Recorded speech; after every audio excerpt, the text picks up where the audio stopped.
Excellent. So you ready to start? I am. Okay. My name is Paul Kilpatrick. I have the pleasure of serving as the president of Seattle Central College. And we're here and pleased that Senator Patty Murray is with us today. Your staff has helped organize a roundtable of students to talk about a very important issue with regards to making college more affordable. And it's my pleasure to introduce the students of our panel. Manuel Venegas, Karen Gamez, and Salem Stafford. So to start, I'm sure you want to hear a little bit about their stories. So Manuel, if you'd be kind enough to share some of your insights. Yes, of course. So my name is Manuel. I am a first-generation American and a first-generation college student. I'm from Eastern Washington, St. Moses Lake. I didn't go to the university right after I graduated high school because I wanted to move to Seattle and kind of experience being an open homosexual without any of like the social implications of being out, like I had in Eastern Washington. And I was working, so my background is retail management. And during that 3-year period, I was a little bit I excelled in that business, but a little piece of me was a little bit kind of wondering, where would I be if I went to school right out of high school? And it was in the middle of my tenure that I was like, I can't be in this environment much longer, so I decided to go back to school. I graduate this year. From Seattle Central College, right. Yes. So from this lovely building here. And so my majors is business administration. And when I graduate, or when I transfer over, my major is international business, minor economics. And this is just to leverage all of my community activism. So in my 5 years here in Seattle, I've been a community activist, specifically with HIV and AIDS and public policy, kind of getting the youth voice involved in public policy and in decisions that affect us here in this state and also nationally. So I'm a national ambassador for an organization in DC called Advocates for Youth. And so I'm a National Youth HIV and AIDS Awareness Day ambassador. Oh, that's great. And so I was able to give my voice input into Senator Barbara Lee's briefing this year. And so that was pretty neat stuff, kind of being involved and being active here in the community and at the state level and at the national level. But that trajectory is not without its kind of barriers and challenges. And one of them was definitely college affordability. I mean, this is why we're all here.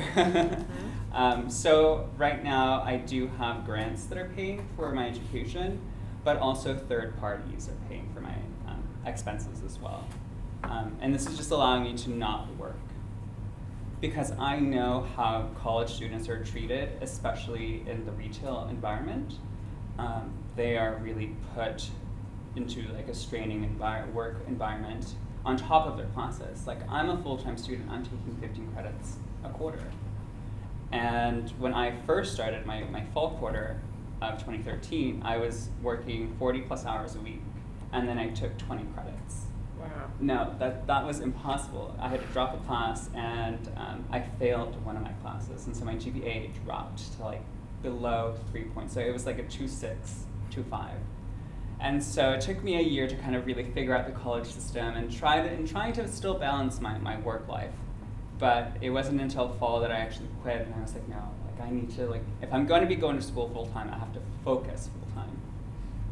And so it wasn't until my second year that I started, I reached out to the organization TRIO here on campus. I didn't really know too much of these organizations that help out students until then.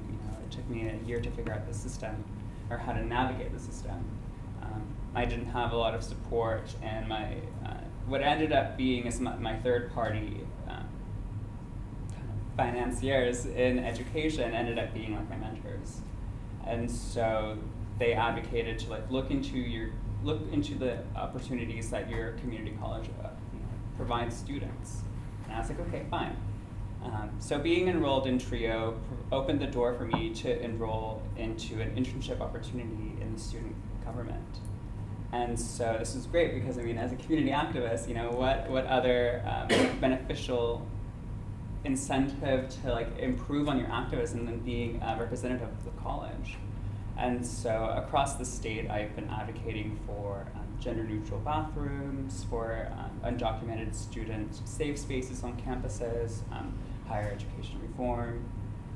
So just a lot of great work, but it's like one of the challenges that I faced really early on in my college career was my seroconversion from HIV negative to HIV positive.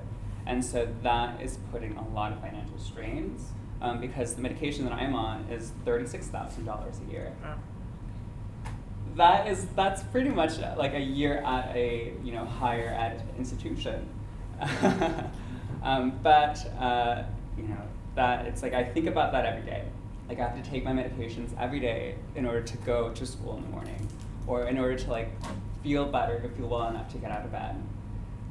Another challenge was kind of my mom is now a cancer survivor, and so most of the second year, and my advisors know this, I've been kind of going from the college to UW Medical Center on and off. Is that where she is? Yeah, she was there for a very long time, and but she beat pancreatic cancer. Now she's just kind of. That's amazing. Yeah, and so I still visit her when she comes for her monthly visits and like interpret for her. Mm-hmm.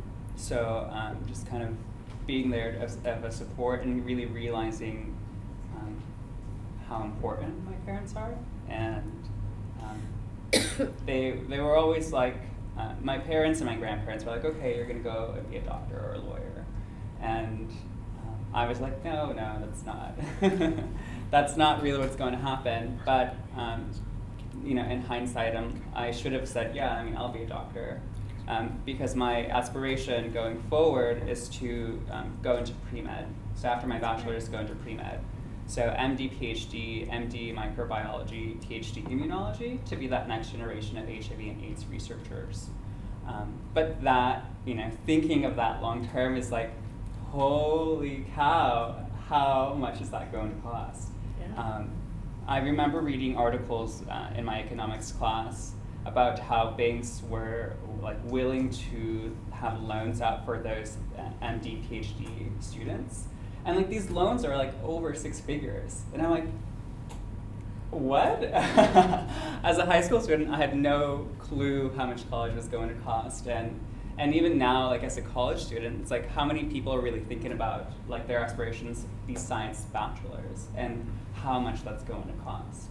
And so that's just a little bit about me. Great. Wow. Thank you. Wow, that's a great story. Karen? My name is Karen Gamez. I was born in Culiacan, Sinaloa, Mexico, and my parents brought me to the U.S. when I was 3 years old. Because we didn't come with the legal authorization, I am undocumented, and even though I've lived here almost my entire life, I am still undocumented, and that was one of my biggest limitations. When did you throughout. realize that? I don't even know when I realized that. I just knew, because my parents are both undocumented, and they told me, well, and you say, in Spanish, you say, you don't have papers. And it's like, okay, well, what does that mean? And they don't really fully understand that until, I believe, maybe in high school. I remember that in middle school, the College Bound Scholarship, they encouraged all the students to apply for that. And, in the application, you never had to fill out Social Security or anything like that. So throughout high school, I was so encouraged to, just have good grades, because I knew, well, at least I thought that I would have everything paid for because of the College Bound Scholarship. And I had good grades, and I was involved in school, and everything was going great until it wasn't even through the scholarship or the school that I found out that I couldn't apply for it. It was through other students that would tell me, no, you actually don't qualify for that. And I was like, but why? I don't understand why I wouldn't be able to. And LEAP, I don't know if any of you have heard about LEAP. It's Latino Educational Achievement Project. They started weekly meetings, and they started educating us about what it was to be undocumented, and what the College Bound Scholarship was, and how we couldn't apply for FAFSA, and all these things that I didn't understand until they came and taught me. So I was really thankful for LEAP. I finally understood that the College Bound Scholarship, I couldn't apply for it because I couldn't apply for the FAFSA because I didn't have a Social Security. So that really discouraged me a lot. I was president of MECHA in high school. I was doing a lot of stuff with just everything, like with the diversity of our school. Kent Meridian, I went to Kent Meridian High School, and Kent Meridian is the most diverse in the state. Mhm. So it was a really good experience. I feel that because I went to such a diverse high school, it actually helped me a lot more than, even though I didn't get a lot of help, I still got more help than I think I would have at another school, because I know that my counselors, they tried to help me, even though they didn't know how to. They tried, and I could see that I could see their constant effort. So that was really inspiring that they tried, even though they didn't really know, and there wasn't a lot of help for them either. So the only real support that I had in high school was LEAP, which I'm very thankful for, and because of them, I was able to go to LEAP conference and go to the Capitol and advocate for rights for undocumented students. And one time we had a recruiter from UW go to our high school, and she was a Latina recruiter, and it was so sad to me how she was a Latina recruiter, and I asked her, what opportunities are there for undocumented students, and she didn't know. She couldn't give me an answer, and that was really disappointing to me that someone was getting paid for a job to recruit students, and she couldn't tell you, she couldn't even tell me if we had to pay at an international rate or at a in-state rate, and I was like, how can you not know? So that just motivated me to get myself informed and just to know everything as much as I could. But because of the discouragement that I knew I wasn't going to get the college bound scholarship, I thought, okay, well, I'll just wait till I graduate and work for a year and then save up and then go to college.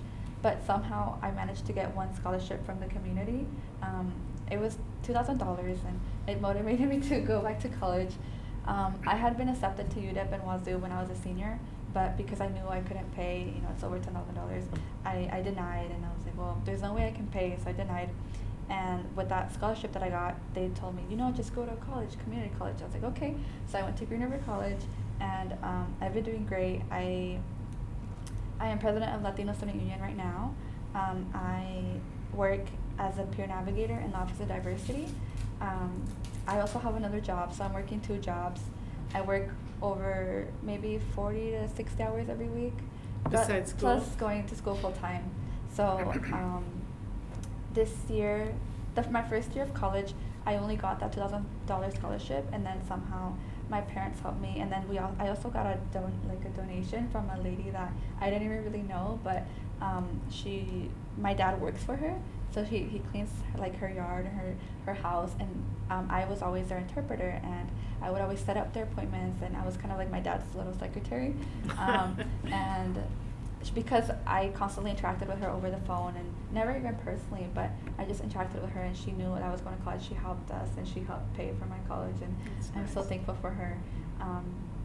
That's how I paid for my first year. I paid with that scholarship, and then my dad helped me, my mom, and my parents don't really have the financial capability, but somehow I kept telling them that I really wanted to get educated, and that it was really important to get educated, because this is the key to the future, and how are we supposed to succeed? We have to get educated and go to school.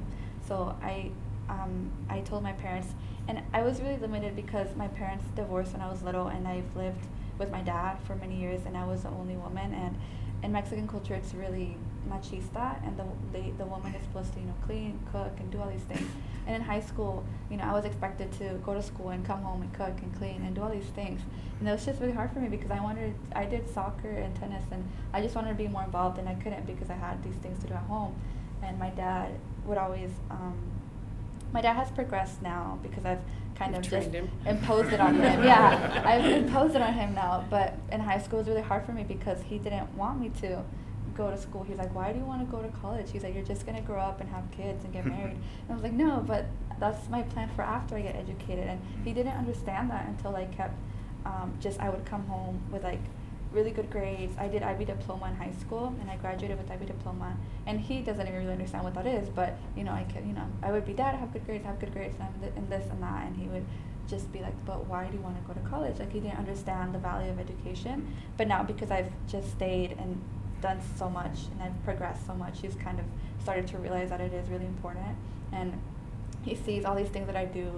I was last year when the Real Hope Act passed, WASFA, I was there, and then he would see the pictures of me, and he's like, well, I guess she is doing great things, right? So, I'm kind of happy that he's kind of started to change his mentality, and I feel like we have to directly target these mentalities with parents, especially because a lot of them aren't really informed. And I'm also first generation student, so that was another limitation for me. My second year of college, I actually got the entire year paid for somehow.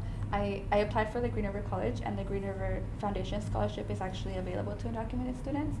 So I received $2,500 from them, and then due to the Real Hope Act, WASFA, I received another like $2,500, so I was able to cover my entire year at Green River this year.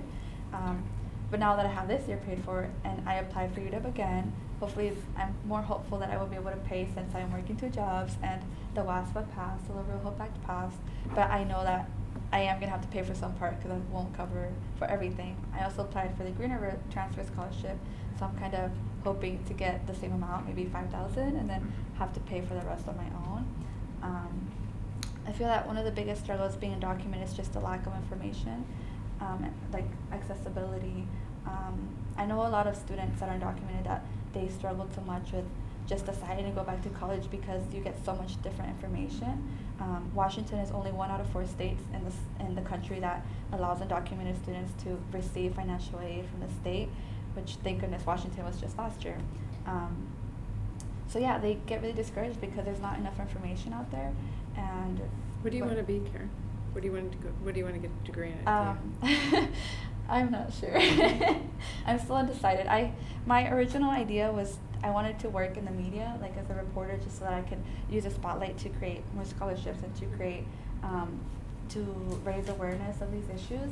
That was my original idea, but because of working at a college, I just experienced so much how important it is to work in education. So they've encouraged me to get like a degree in education to work at a college or something of that sort. So I haven't completely decided. I'm still trying to figure out exactly what I want to do. Yeah, but I feel that lack of information is just a really crucial factor, and especially in high schools and in colleges, we need to have someone that knows how to help these specific groups of people.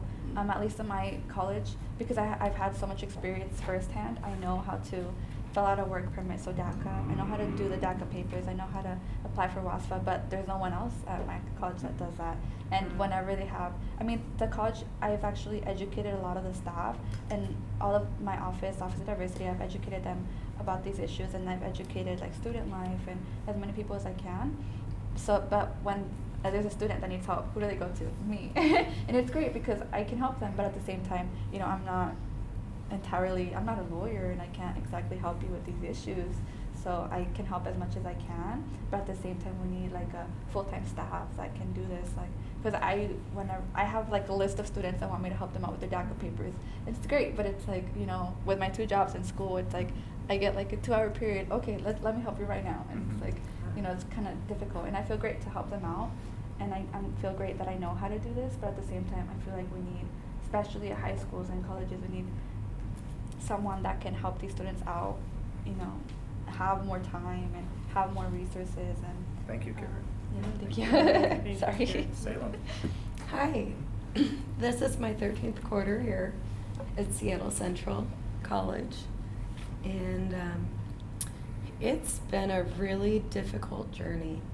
It's been fantastic in a lot of ways. I've had some just amazing instructors, some really fun classes. I particularly like math, and I also like science quite a bit, computer science. I waited about 15 years to come back to school. In my late teens, early 20s, I just wasn't ready to take it seriously. I had a really hard time, kindergarten through 12th grade. Some learning disability issues, some authority issues, some issues where the authorities in my world should have been advocating for me in ways that they weren't. And I didn't yet know how to advocate for myself like I really needed to. My parents, though, were UW graduates, and they taught me as a kid that I would go to college, and that I could, and that regardless of if they were around to help or not, that I would find a way. that there would be services, supports, grants. They knew about this stuff I didn't really know yet. So I'm really glad that I also waited to do my GED until I was ready to come to college, because I was able to use it somewhat as a springboard. Because as I went to Seattle Vocational Institute to get ready for my GED. Fabulous school, love them. Then coming here to take the tests, they helped me get my applications for FAFSA, for the college, like all of those first steps that I just didn't even know where to start. My first quarter here was really rough. I've been bartending for the last 15 years, so that's usually pretty late nights, pretty late mornings to get up. So my first quarter, 8 a.m. class was quite a reset of my body clock. And the sheer pace of it, like, okay, you're gonna do full time, so that's 12 credits technically, but most of your academic classes are 5 credits. The 2 credit, 1 credit classes are rarely applicable to your degree, so they kind of spend your financial aid on classes that don't help you get your degree. And they also require more time than they should for the amount of credit you're getting. There's actually a specific ratio, and they shouldn't, but most often they do, just tax more time than they're supposed to. So most full-time students end up taking 15 credits, and then you're expected to do 2 to 3 hours of homework per class credit. We're already talking like a 45, 60-hour week right there, just studying. Like, my brain's got to be rested and ready to be alert to take in this great new information, but I can't get enough sleep because I'm still working. It's a struggle. But the end of my first quarter, I found the TRIO office. Thank goodness. I needed them so much. And I had no idea how much I would need them through the rest of my college experience. From choosing my courses, to choosing my major, to finding additional scholarships so that I could reduce my work hours. I would not still be here right now if it weren't for TRIO. So what are you going to do with your degree? I'm hoping to transfer to the University of Washington in the fall and start on a Bachelor's of Science in Informatics. Wow. Yeah. Good for you. Good for you. Well, thank you. Yeah, thank you. Well, thank you to all of you for sharing these stories. I am sitting in a place in Washington, D.C. where we are rewriting the Higher Education Act, which my focus is college affordability and how we can make sure that the federal laws really work for students today. And none of you said, I graduated from high school and went on to 4 years of college, which I think is much more typical, wouldn't you agree? Mm-hmm. And yet many of our programs and the way we work right now really focuses on students that are like that. So I think it's really important that we address the concerns, understanding what real people are actually going through, which is why I asked to come here and hear from all of you, because we can't write policy if it doesn't work for real people. So that's what I want to hear from all of you. We're looking at financial aid, we're looking at college affordability, and I think all 3 of you are probably really trying to figure out how you're going to pay for college. I know our state legislature, as Manuel probably knows, is trying to figure out how they're going to pay for it. But at the federal level, we have a lot to do with federal support. And Karen, you're talking about a lot of young people today who are undocumented, and that is a burden and a challenge that you've had to work your way around. And to me, we should get the DREAM Act passed permanent and get immigration reform done. That would be helpful to begin with. But we also have to just look at some of the barriers. And so that's why I wanted to be here today, to hear from all of you. What are the barriers to you achieving a college education, and how can we make sure federal policy works for you? Excellent. So what do you think is the most important thing we do? I think that these students, as first-generation students, are really going to make a difference. I think, having been a first generation myself, I can 40 years ago, I can see the kind of issues they have to deal with. The tuition when I was going to Oregon State back in 1970 was $212 a quarter, which is. What is it now here? What was the tuition here? It's about 25-ish for $2,500 about, a year. no, quarter. A quarter. For 15 credits. Wow. Yeah, it's about 25. That's huge. That's a lot. That's huge. Yeah. Yeah. And you have benefactors that are helping you? Do you have any Mhm. student loans? No. Do you have any student loans? I can't apply for loans. Can't apply for loans. But no, I don't. I have loans, and there's a real frustration for me that I was only eligible for loans while I was eligible for financial aid. I might be silly, but I kind of feel like I shouldn't need loans if I'm receiving adequate financial aid. But once my aid has run out, which it has, I thankfully was able to get a grant from TRIO this quarter to get my entrance requirements completed so that I could move to my bachelor's. So you said this is your 13th quarter? So Yes. what, were you just taking just a few credits and working? What were you doing? Oh, geez, I have over 100 credits. So for the year, in the middle of these 3 years, I was homeless. And while I was homeless, I dropped down to 2 classes per quarter. So that's part of why that's a smaller number. But also I was undecided, and I kind of thought maybe I might like computer programming. But the way that computer programming bachelors work, you barely touch a computer until you're in your bachelor's program. So that's a really big commitment to make. I went ahead and took some classes in our computer programming Associate of Applied Science program here, which is excellent, by the way, and kind of got a feel for what I did and didn't like about programming, and found out it's not exactly my path, but it's very closely related. Yeah. Senator, we have a couple minutes for Okay. questions from press. Sure, absolutely. To me or to the students? Anybody? Senator, what can you do in the Higher Ed Act reauthorization that tackles student debt directly? Well, one of the things we're looking at today is the FAFSA form itself, very complicated. I think Karen mentioned that just trying to work her way through that was really a challenge, and now she's mentoring other people to do it. So it's a very complicated form, and whether or not we can simplify it so that it isn't a barrier.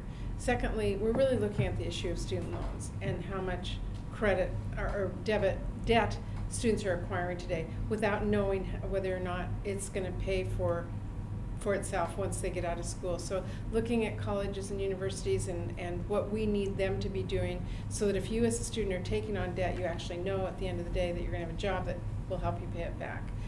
We call it skin in the game for some of our universities. And we're looking at other ways that we can make sure that states themselves are contributing to a student's education, because a lot of states have cut back the amount of money they're putting into higher education, and that's why students are paying more out of pocket. So we're not proposing anything right now. We're just beginning to look at what we can do with the Higher Ed Reauthorization Act. At the end of the day, it's so important that each one of these students and all of our kids have the skills they need to get a job. And we know that higher education is absolutely critical. So it's important for these young people so that they themselves have the money as they have a job that helps them. But it's also important for our country. If we don't have people who can fill the jobs today, we need computer programmers, Salem, so you better keep going. And we need people to fill the jobs. I was at a biotech company this morning that said we need people who are scientists. So it is important for our country to be able to educate people, and that is all part of the Higher Education Act that we're looking at. To what degree do you share the concern of the federal task force on higher education regulation that said that regulations themselves are a cost driver? I know that that's a big priority for Senator Alexander, that they can be hindering college access themselves and drive college costs up, regulations. Right, so there was a task force that put forth a number of recommendations to reduce the regulations. I'm all for that in any way possible, because we don't want people just filling out forms to fill out forms. But we also have to be very careful that federal taxpayers money is held accountable. So we need to make sure we're doing it in a very smart way, and that's part of what we're working our way through right now. One more question. Can you talk a little bit about the administration's proposal to do some sort of college rating system, and whether that's going to come into play? Well, there's a lot of ways to look at it. From my perspective, it's really important that when a student goes to college and puts a lot of money into it personally, or is taking out a student loan to pay for it, that they have the information they need, that they're, when they graduate, they'll be able to get a job and pay back that loan, that they're not taking out a lot of credit for a degree that they'll never be able to pay that loan back. So information sharing is really important, and I think that's absolutely essential for young people today. Senator, we have time for a quick photo with the participants. All right, we'll do that. Thank you. So you graduated, what are you doing now? So I will be in San Francisco for 10 days of community outreach, and then I have a summer quarter here, Okay. and then I'm transferring to UW. So for you've been fall. accepted? in? No, nobody knows until June, Oh. so we won't know. Oh, great, thank Summer you. t-shirt. All right, thank you. Well, best of luck. Thank you, Patty. And Thank you. You can go on. Great. I got a lot of Definitely. You're very nice to see you. Thank you very much. Good luck to you. In Salem? All right, we're gonna have you out in one of those back. Yeah, like right over here. If my mother were here today, Ross, why don't you have she it would be lined up so in the excited back? that I got to meet you. Oh, She that's was special. literally squealed with joy. Oh, that's nice. Where